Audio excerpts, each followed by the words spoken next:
People should expect the real me in this, and probably the me that they've never gotten to know, certainly not in the past few years. Welcome to MsMojo, and today we're counting down our picks for the top 10 biggest reveals from Meghan Markle's podcast. I'm just excited to be myself and talk and be unfiltered, and yeah, it's fun.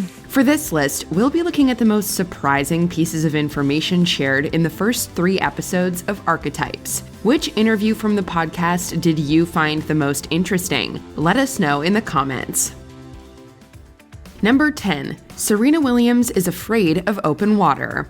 The Duchess's first guest was a famous figure who also happens to be her friend. During their conversation, the podcast host observes that while she felt courageous as a child, growing older has caused her to lose some of those feelings. Somehow as we get older, because of these archetypes, because of what society's doing, because of the pressure of the media, because of all this noise, I don't think that we're as fearless as we were then. Willliams cuts in and insists that the royal is in fact fearless. The athlete then confesses she has an intense fear of open water. She also mentions being afraid of heights. I see it in Olympia. I see like how fearless she is, and I encourage her because I'm afraid of heights.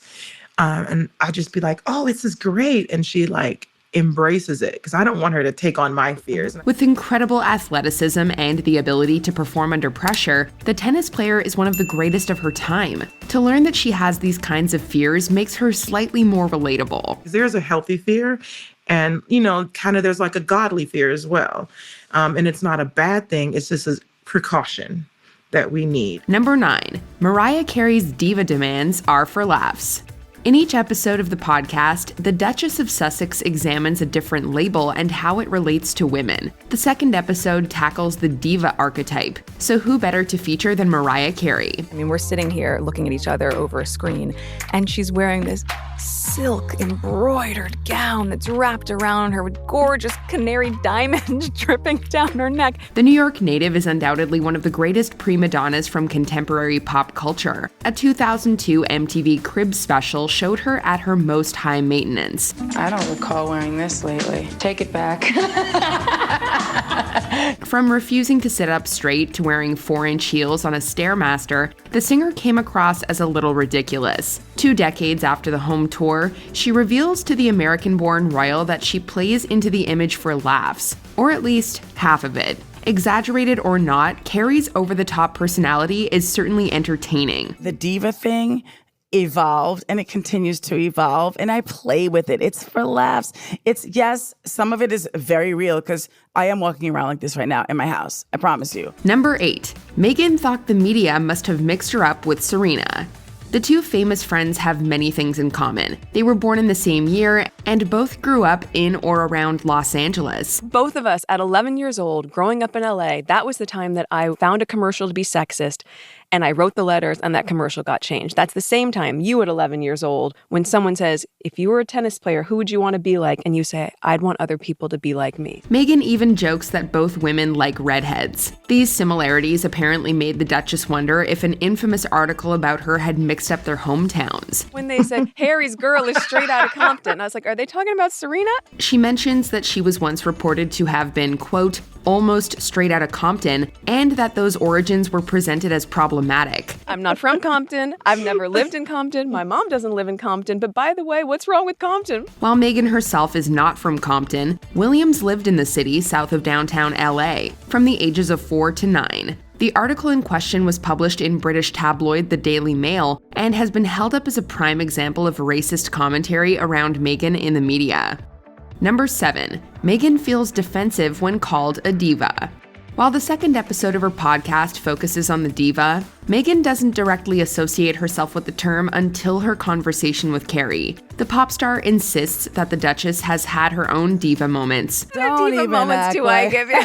Don't act like you. see me right It's now? also the visual. It's the visual. A lot of it's the look. visual. When the royal seems taken aback, Carey clarifies that she's speaking in terms of Meghan's fashion and beauty, not necessarily her attitude. Later on, the host reveals just how uncomfortable the observation makes her. That my mind, genuinely was just spinning with what nonsense she must have read or clicked on to make her say that. She recognizes that the comment is meant as a compliment, but wrestles with the word's negative connotations. Her confession reveals that people of all statuses struggle with being labeled. And how one very charged word can mean something different for each of us. It's mind-blowing to me. Number 6. Meghan was treated differently after she started dating Prince Harry. During Meghan's conversation with Carrie, they discussed their experiences as mixed-race women in the public eye. I'd read this article about Halle Berry, and they were asking her how she felt being treated as a mixed-race woman in the world. And her response was her saying, well, your experience through the world is how people view you. The host reflects upon how she's been treated at different points in her career. As an actress, Meghan describes being treated not as black or as white, but as in between. That changed, though, when she began dating a member of the British royal family. Then I started Obviously. to understand what it was like to be treated like a black woman, because up until then I had been treated like a mixed woman. And things really shifted. Compared to other figures such as Prince William's wife Kate, the American faces a lot of criticism from tabloids. In the past, she's revealed that there were concerns within the royal family over the color of her first child's skin. Whether it's from the press or her husband's family, the host confirms that she feels the effects of racial prejudice. They didn't know how to put me in that box. They want to put you in a box and categorize you. Number 5. Growing up, Meghan Markle was an ugly duckling. Before becoming a duchess, Meghan was an actress and model. Since leaving the entertainment industry, the American-born royal has become an international beauty icon. It's surprising to hear her confess that she wasn't considered one of the pretty girls while in school. Were you not the pretty one growing up? No. Oh, God, no. What? No. Mm-mm. That is news to me. Ugly duckling. The podcast host describes what she looked like growing up, specifically referencing her frizzy hair and tooth gap. Even with those descriptors, we're having a hard time imagining a world in which the LA native is not considered beautiful. I was the smart one forever and ever and ever and ever, and then just sort of grew up. With her response, Mindy Kaling speaks for us all. Because I went through life being like, okay, well, Meghan Markle was like that one nice hot girl who like has her head screwed on right because her mom's probably like really cool. But knowing that you were not that is news to me. Number 4. Mariah Carey speaks about witnessing domestic abuse. Songstress Mariah Carey leads a glamorous life today, but that was not always the case. She references her troubling childhood more than once in her discussion with the podcast host. Everything was all extra and super over the top, but So extra, but they didn't know, like, hi, I grew up in plenty shacks. Pre-stardom, the New Yorker grew up poor and moved around frequently. She alludes to seeing her mother being knocked out and having to call the authorities. Calling my mom's friends to come help her out. She's like been knocked out. I watched that happen. Like I watched her fall down on the floor. In her memoir, The Meaning of Mariah Carey, she's opened up about the violence she witnessed as a child, often involving her brother. The talented singer credits these experiences as the origin of her ambition to be successful. but I would imagine that becoming a diva then is aspirational from the world that you came from, that you describe as a Absolutely. child. You then go, I want to be that. We think we can all agree, though, that no one should have to go through what she did in their home.